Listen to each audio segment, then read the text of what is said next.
على البر والتقوى ولا تعاونوا على الإثم والعدوان صدق الله العظيم।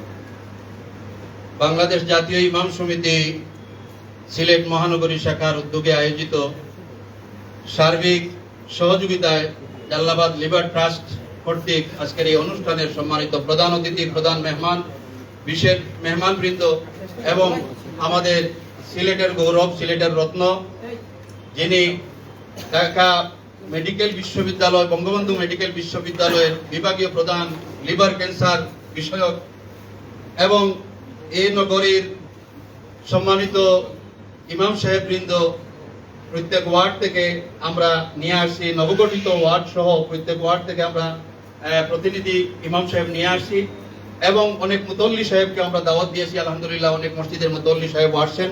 আমরা বাংলাদেশ জাতীয় ইমাম সমিতির পক্ষ থেকে সবাইকে জানাই আন্তরিক মোবারকবাদ। সম্মানিত অতিথিবৃন্দ, সুধীবৃন্দ, বাংলাদেশ জাতীয় ইমাম সমিতি একটি অরাজনৈতিক সংগঠন। দেশ ও জাতির কল্যাণে, মানবতার কল্যাণে, সমাজ উন্নয়নে, মসজিদ উন্নয়নে ইমাম সমিতি কাজ করে যাচ্ছে। দল মতের ঊর্ধ্বে উঠে রাজনৈতিক সকল রকমের মতভেদকে পায়ের নিচে ফেলে দিয়ে ইমাম সমিতি দেশ ও জাতির কল্যাণে কাজ করে আসছে। আজকে প্রধান অতিথি, প্রধান মেহমান এবং আমাদের সিলেটের রত্ন, আমরা বলবো সিলেটের রত্ন, বিশিষ্ট চিকিৎসক জনাব মামুন আল মাহতাব স্বপ্নিল স্যার সহ সবাইকে আমরা একটা বিষয়ে বলবো। এ দেশের বিভিন্ন দপ্তরে চেয়ারে বসে দেশের অনেক মানুষ ফাইলে সিগনেচার করে দেশের উন্নতির জন্য কাজ করছেন। আর এ দেশের প্রায় 3.5 লক্ষ মসজিদের মিম্বরে বসে প্রতিদিন 7 লক্ষ ইমাম মুয়াজ্জিন রব্বানা আতিনা ফিদ দুনিয়া হাসানা ওয়া ফিল আখিরাতি হাসানা, হে আল্লাহ আমাদেরকে দুনিয়ার কল্যাণ দাও, পরকালের কল্যাণ দাও বলে রব্বুল আলামিনের কাছে ফাইল জমা দিচ্ছেন। আমরা দোয়া করে রব্বুল আলামিনের কাছে এই দেশের উন্নতির জন্য, মানবতার উন্নতির জন্য আমরা কাজ করছি। সিলেট নগরীতে প্রতি জুমাবারে 2 লক্ষের অধিক মানুষ, 448টা মসজিদ, পুরাতন সিটি কর্পোরেশন, আর বর্তমান সিটি কর্পোরেশনের পরিধি বাড়ছে, যার কারণে আমরা এখনো পুরোপুরি আমাদের কাছে তথ্য আসে নাই, তবে আমরা হাজারের নিচে বলবো না, হাজারের উপরে মসজিদ আছে। এইসব মসজিদে সিলেট নগরীতে প্রায় 2 লক্ষের উপরে জুমার নামাজ পড়তে মানুষ আসেন। আর বাহিরে মিলে যদি আমরা হিসাব করি তাহলে আমরা অনুভব করব যে 3.5 থেকে 4 লক্ষ মানুষ প্রতি জুমাবারে নামাজ পড়তে আসেন এবং সেখানে ইমাম সাহেবের বক্তব্য অনেক কান ভরে, মন দিয়ে ইমাম সাহেবের বক্তব্যগুলা মুসল্লিরা শুনেন। আমরা দেশ ও জাতির কল্যাণে অনেক কথা বলি, অনেক সময় আমরা সুদের বিরুদ্ধে, ঘুষের বিরুদ্ধে, জঙ্গিবাদের বিরুদ্ধে আমরা কথা বলি। এখানে একটা বিষয় লক্ষ্য করার দরকার, আমরা কোন দলের সাথে সম্পৃক্ত না। আমরা নিজস্ব সক্রিয়তাকে রেখে মসজিদে নববীর আলোকে বাংলাদেশের এই মিম্বরগুলোকে প্রতিষ্ঠিত করার জন্য আমাদের প্রচেষ্টা। যার কারণে ঘুষের বিরুদ্ধে কথা বলি, যিনি ঘুষখোর মনে করে সে তার বিরুদ্ধে আমরা কথা বলছি। দুর্নীতির বিরুদ্ধে আমরা কথা বলি, যিনি দুর্নীতিবাজ সে মনে করে তার বিরুদ্ধে ইমাম সাহেব কথা বলছেন। আমরা মাদকের বিরুদ্ধে কথা বলি, যারা মধুরি, জুয়ারি, গাঞ্জুড়ি, হিরোইনকুর, তারা মনে করে যে তাদের বিরুদ্ধে আমরা কথা বলছি, তখন তারা আমাদের পিছনে লেগে যায় যে এই ইমাম সাহেবকে আর রাখা যাবে না, উনি তো মদের বিরুদ্ধে, আমার বিরুদ্ধে কথা বলে, মদের বিরুদ্ধে না আমার বিরুদ্ধে কথা বলে। আমরা সাহসিকতার সাথে আলহামদুলিল্লাহ, আমরা অনেক সময় আমাদের অনেক ইমাম সাহেব হুচট খান, তখন প্রশাসনের কাছে যখন আমরা যাই, স্যারের আগে মনিরুজ্জামান স্যার ছিলেন, ফরিদ সাহেব ছিলেন, এর আগে মনিরুজ্জামান স্যার ছিলেন, আলহামদুলিল্লাহ ওনাদের কাছে গিয়ে আমরা অনেক ইমাম সাহেবদের অনেক বিষয়গুলা নিয়ে গেছি। আলহামদুলিল্লাহ ওনারা খুব সহজেই এইগুলা সমাধান করে দিয়েছেন, আমাদের পক্ষ অবলম্বন করে, সত্যের পক্ষ অবলম্বন করে আলহামদুলিল্লাহ আমাদের পাশে দাঁড়িয়েছেন। এই জন্য ওনাদেরকেও মোবারকবাদ জানাই। আর নবাগত আমাদের এসপি স্যার আমাদের সিলেটে আসছেন, আমরা বলবো যে সিলেটের আইন শৃঙ্খলা রক্ষাকারীর যিনি পুরোদা, তিনাকে আজকে আমরা পেয়েছি।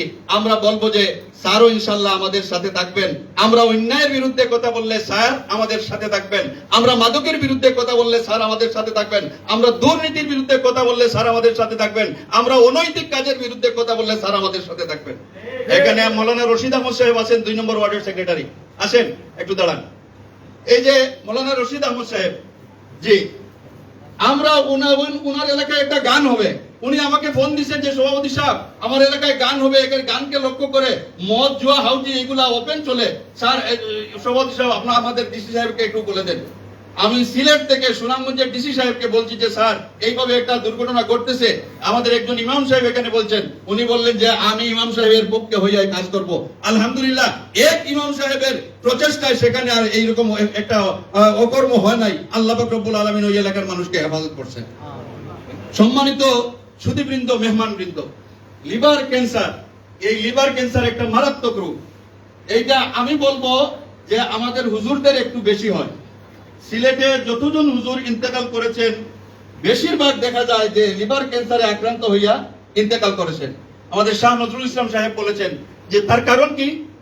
তার কারণ অন্যতম একটা কারণ হচ্ছে জর্দা, পান, চুন সবগুলা মিলাইয়া আমরা কিন্তু এই যে হুজুররা আমরা পান একটু বেশি সেবন করি, যার কারণে এই রোগে আমাদেরকে আক্রান্ত করে। যখন আক্রান্ত হইলাম, এই যে আমাদের স্বপ্নিল স্যারের এখানে বইয়ে আসে, আপনারা পড়ে দেখবেন, আমরা এই ব্যাপারে একটা খুতবাও তৈরি করেছি। আমার বক্তব্যের শেষে আমরা আনুষ্ঠানিকভাবে এই খুতবাটা উদ্বোধন করবো ইনশাআল্লাহ। সবাই রাজি আছেন তো? ইনশাআল্লাহ। এখানে উনি বলছেন যে এই ক্যান্সারের পর্যায় তিনটা।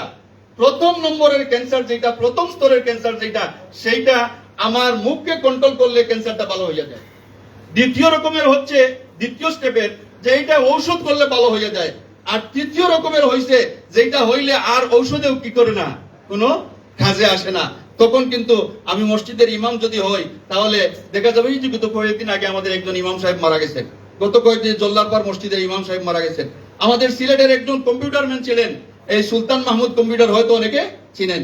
জর্দা খাইতো এইভাবে মুট্টি করে, 3 আঙ্গুল দিয়ে ধরে না, 4-5 আঙ্গুল দিয়ে ধরে উনি জর্দা খাইতো। আমি বললাম যে ভাই মারাত্মক রোগ হয় এই জর্দায়। তখন উনি বলতো আল্লাহ আছেন, আল্লাহ আছেন, যেদিন হওয়ার এদিন হবে, যেদিন মরার এদিন মরবো। যেই সময় উনার শুরু হয়েছে, এইদিকে যা খাইতেন পিছনের রাস্তা দিয়ে সবকিছু বাহির হয়ে যেত, এমন অবস্থা হয়েছে, মানে কোনো কন্ট্রোল নাই। এই যে লিভার বাংলা কি? লিভারের বাংলা যকৃৎ, কলিজা।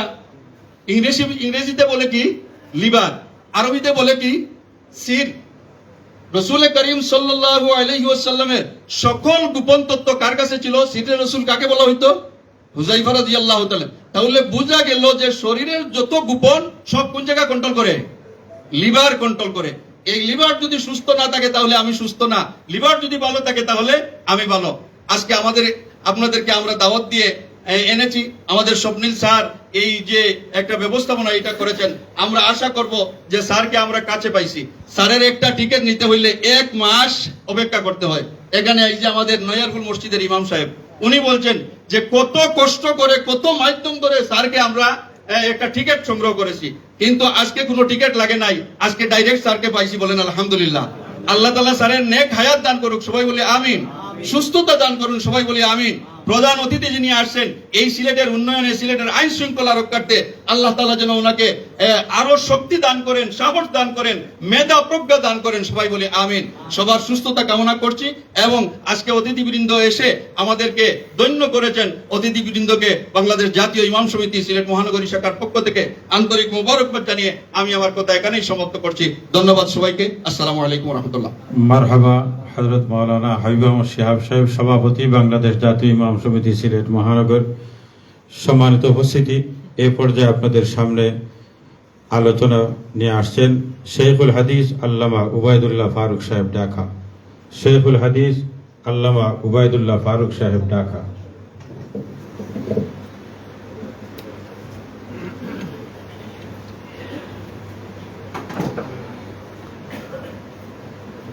আলহামদুলিল্লাহি রাব্বিল আলামিন, ওয়াসসালাতু ওয়াসসালামু আলা খাতামিন নাবিয়্যিন ওয়া আলা আলিহি ওয়া আসহাবিহি আজমাইন, আম্মা বা'দ। জাতীয় ইমাম সমিতির আজকের এই সভার সম্মানিত সভাপতি সাহেব, আমাদের প্রধান অতিথি সিলেট জেলা পুলিশ সুপার, আর তাছাড়া এখানে সম্মানিত মুআজ্জাজ মেহমানগণ, হযরত আইম্মায়ে মাসাজিদ। আমি খুব মুখতাসার 2টা পয়েন্ট বলব। এক পয়েন্ট হইল আইম্মায়ে মাসাজিদের মন মিজাজের মধ্যে, অন্তরের মধ্যে চাকরির মন মিজাজ যেন না থাকে, নিজের জিন্দগি আর মহল্লার জিন্দগি গুজারার জন্য এক গার্জিয়ানের হাইসিয়ত আর পজিশন যেন নিজে যেন এই মানসিকতা লালন। আমি এই মহল্লার গার্জিয়ান, এই মহল্লার সম্পূর্ণ স্বচ্ছ চলাফেরা, এই মহল্লাকে দুনিয়াবি উপরবি হর ধরনের অসুবিধা থেকে আপনার বাঁচানোর ব্যাপারে আমি একজন দিক নির্দেশক। এই মানসিকতা লালন করা আইম্মায়ে মাসাজিদ হযরতের জন্য খুবই জরুরি। কেউ যেন এটা জেহেনের মধ্যে না নিয়ে আসি যে আমি একজন চাকরিজীবী, এখানে ইমামতি করে আমার জীবন রক্ষা করব, এটা নয়। আমি যতদিন আছি, 1 বছরই থাকি, আমার এই মহল্লাকে এই ধরনের আপনার পদ্ধতি এখতিয়ার করব না যে মহল্লার মানুষ বিভিন্ন দুর্নীতিতে জড়িত, আর আমি বাতাসের উপরে ওয়াজ করতে থাকলাম সারা জিন্দগি, কোনো মানুষের কোনো ব্যাপারে কোনো ইসলাহ আর সংশোধন হইল না। এই মানসিকতা পরিহার করা দরকার। এখানে আমার রিজেক্ট থাকে, এখানে থাকবো, নতুবা অন্য জায়গায় থাকবো, আমি আমার পজিশন থেকে নিচে নামবো। এই এক মজাকারা আপনাদের সামনে। 2 নম্বর, দেশের বিভিন্ন লাইনের কত মিনিস্ট্রি আমাদের রাষ্ট্রের, 4 লক্ষ কোটি টাকার উপরে আমাদের বাৎসরিক বাজেট। হেলথের লাইনে হোক, এগ্রিকালচারাল লাইনে হোক, শিক্ষার লাইনে হোক, একটা বিশাল ক্ষমতা আমাদের রাষ্ট্রীয় ক্ষমতা। লাখে লাখে মানুষ বিভিন্ন সেক্টরের কাজের মধ্যে আপনার মশগুল।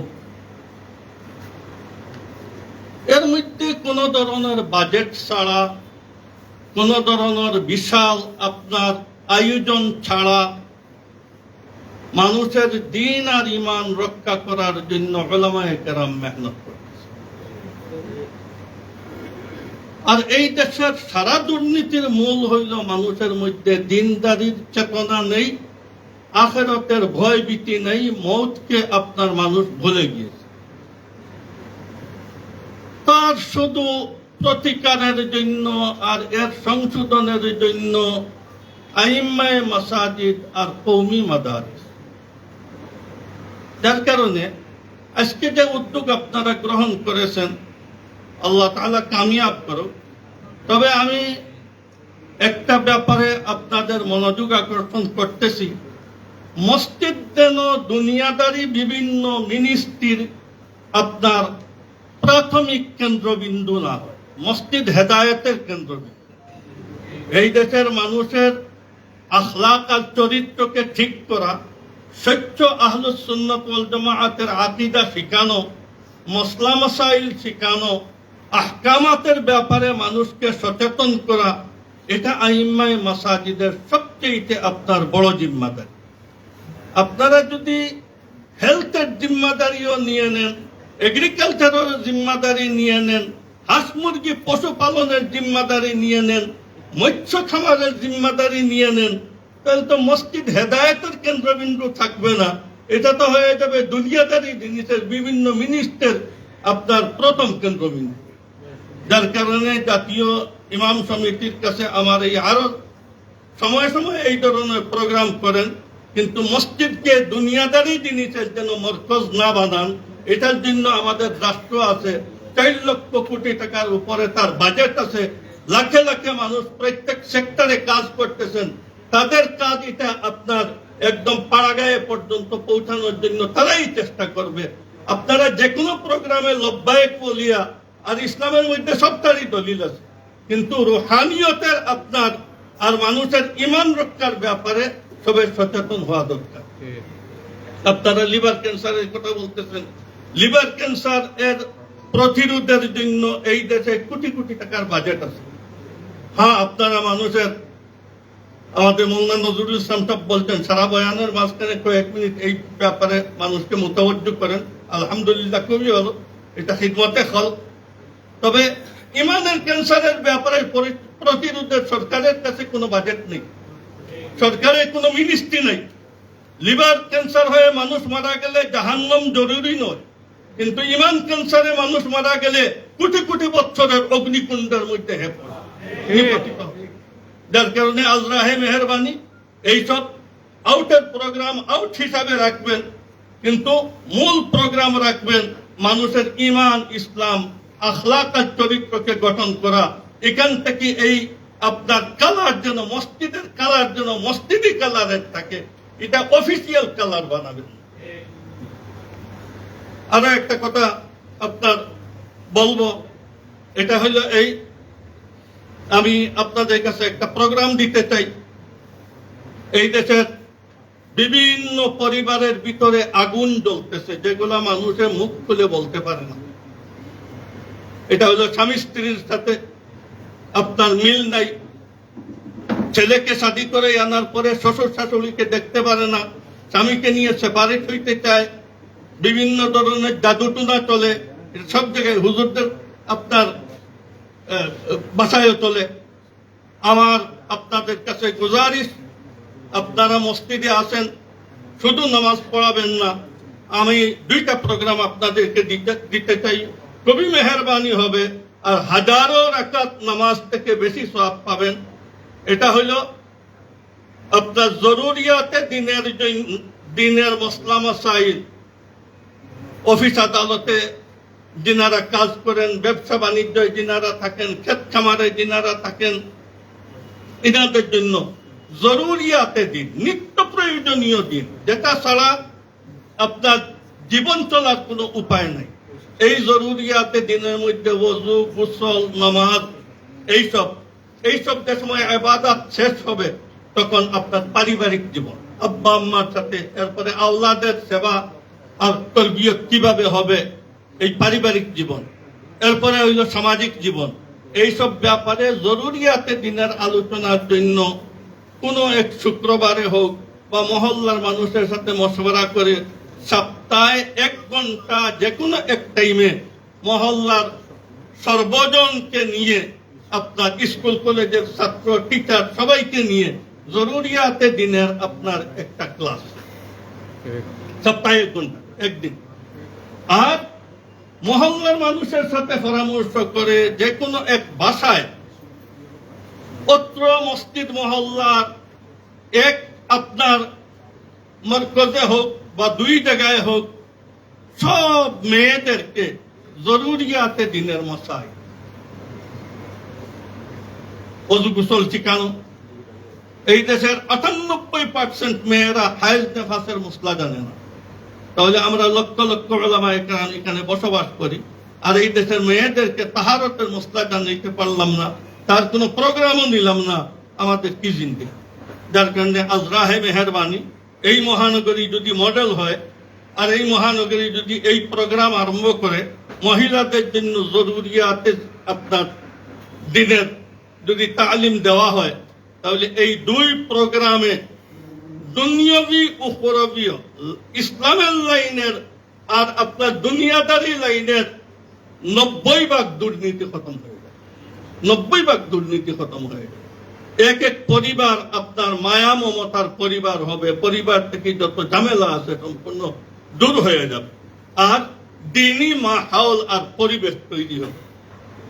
আল্লাহ তাআলা আমাদের সবাইকে আর আজকের এই প্রোগ্রামকে কবুল করুক, আর এটাকে আখিরাতের নাজাতের জরিয়া বানাক, আর এটার মাধ্যমে এই মহানগরীর মানুষ যেন উপকৃত হইতে পারেন, আইমায়ে মাসাজিদ যেন খিদমত করতে পারেন। আল্লাহ তাআলা তৌফিক দান করুক। আখিরু দাওয়ানা আলহামদুলিল্লাহি রাব্বিল আলামিন। আলহামদুলিল্লাহ, হযরতের অত্যন্ত সারগর্ভ দিক নির্দেশনামূলক আলোচনার জন্য